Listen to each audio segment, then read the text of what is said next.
한 가지 오해되고 있는 것 중에 하나가 전립선 비대가 심할수록 전립선 암에 대한 위험도도 높아진다라고 알고 계시는 분들도 계시는데, 전립선 암과 전립선 비대는 전혀 별개의 문제라고 보시면 되겠습니다. 전립선이 크다고 전립선 암이 걸릴 확률이 높아지는 것도 아니고, 전립선이 작다고 나는 전립선 암에 걸릴 확률이 낮다는 것도 아닙니다. 안녕하세요. 비행비뇨기과 원장 이윤양입니다. 오늘은 남자들의 노인성 질환 중에 요즘 가장 핫한 전립선 비대증에 대해 설명을 드리겠습니다. 여자분들은 나이 들수록 소변이 너무 잦아지는 게 문제고, 남자들은 나이가 들수록 소변이 잘 안 나오는 게 문제죠. 그래서 그 원인은 대부분 전립선 비대증 때문이라고 요즘 표현이 됩니다. 전립선 비대증이 어떤 질환인지 간단히 설명을 드리고, 증상에 대한 치료는 어떻게 이루어질 수 있는지 말씀을 드리도록 하겠습니다. 남자들 방광이 이렇게 있고, 방광에서 성기 쪽으로 소변이 나가는 길이 있습니다. 이 길을 요도라고 하죠. 방광에서 요도가 시작되는 지점에 방광 바로 밑에 붙어서 소변이 나가는 요도를 둘러싸고 있는 이 장기가 전립선입니다. 주로 하는 일은 정액을 만드는 일을 합니다. 근데 이 전립선이 40대 중후반, 요즘은 좀 빨라져서 40대 초반부터 나타나는 경우도 있지만, 보통 50세를 기준으로 해서 전립선이 기능이 좀 떨어지기 시작하면은 안쪽에 지방세포들이 차면서 비대가 진행이 됩니다. 크기가 좀 커진다는 얘기죠.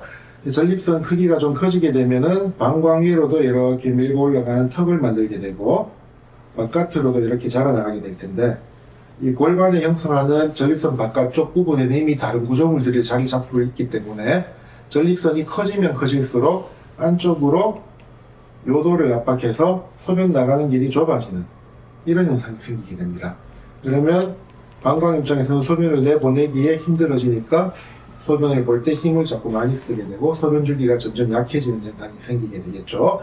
이런 일련의 과정들을 전립선 비대증으로 표현을 하는데, 전립선이 크다고 무조건 소변을 잘 못 보는 건 아닙니다. 방광 근육이 힘이 좋으신 분들은 전립선 크기가 꽤 큼에도 불구하고 지금 내가 소변 보는데 전혀 문제가 없었다라고 얘기를 하시는 분도 계십니다.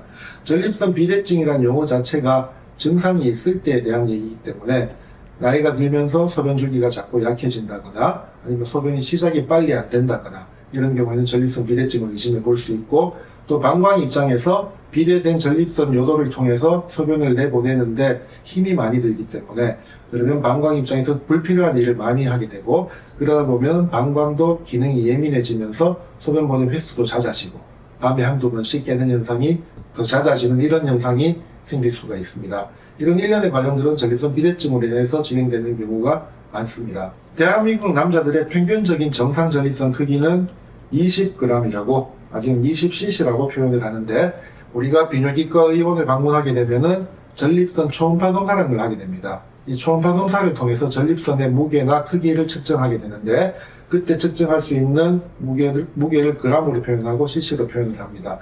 20cc 혹은 20g을 기준으로 해서 이거보다 커지면은 전립선 비대가 진행이 된다라고 보통 얘기를 하고, 더 작으면은 전립선 크기에는 큰 문제가 없다라고 설명을 드립니다. 전립선 비대가 진행된 정도에 따라서, 그리고 환자분이 느끼는 증상에 따라서 전립선 비대증 약을 사용하게 되는데, 전립선 비대증 약은 그 정도에 따라서 여러 등급으로 좀 세분화되어 있습니다. 그래서 환자분 느끼는 증상과 환자분의 컨디션을 고려해가지고 전립선 비대증 약을 적정한 수준으로 선택해서 사용하게 되고, 전립선 비대증 약은 원래 고혈압약으로 개발되던 약이었기 때문에 이 전립선 비대증 약의 흔한 부작용 중에 하나가 혈압이 떨어지는 현상이 나타날 수 있습니다. 그래서 반드시 비뇨기과 병원에 가기 전에 본인이 복용 중이신 혈압약이나 이런 거를 충분히 좀 가지고 오시거나 알려주시는 게 진료를 보는 데 도움이 될 것 같습니다. 그리고 한 가지 더, 비뇨기과 병원에 방문하시게 되면 전립선 초음파뿐만 아니라 소변 검사도 하게 되지만, 더불어서 PSA라는 전립선 건강 상태를 보는 혈액 검사도 같이 진행을 합니다. 이 PSA라는 것은 전립선 특이항원이라 그래서 전립선 암을 선별하는데 도움을 주는 혈액 검사입니다. 기준은 보통 개인 병원에서는 4일 기준으로 하는 경우도 있고, 또 좀 대학병원이나 이런 데는 조금 더 엄격하게 기준을 잡기 때문에 2.5를 기준으로 보는 경우도 있습니다.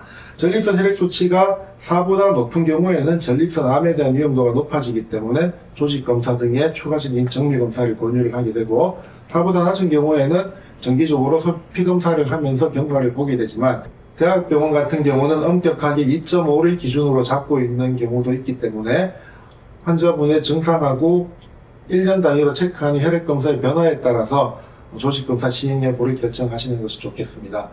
한 가지 오해되고 있는 것 중에 하나가 전립선 비대가 심할수록 전립선 암에 대한 위험도도 높아진다고 알고 계시는 분들도 계시는데 전립선 암과 전립선 비대는 전혀 별개의 문제라고 보시면 되겠습니다. 전립선이 크다고 전립선 암이 걸릴 확률이 높아지는 것도 아니고 전립선이 작다고 나는 전립선 암에 걸릴 확률이 낮다는 것도 아닙니다. 작은 부분도 이 전립선 암이 충분히 위험도가 있을 수 있는데 이건 언제나 혈액검사와 직장 소지검사를 그래서 항문을 통해서 전립선에 따른 덩어리 같은 병변이 있는지를 확인하는 것이 가장 중요합니다.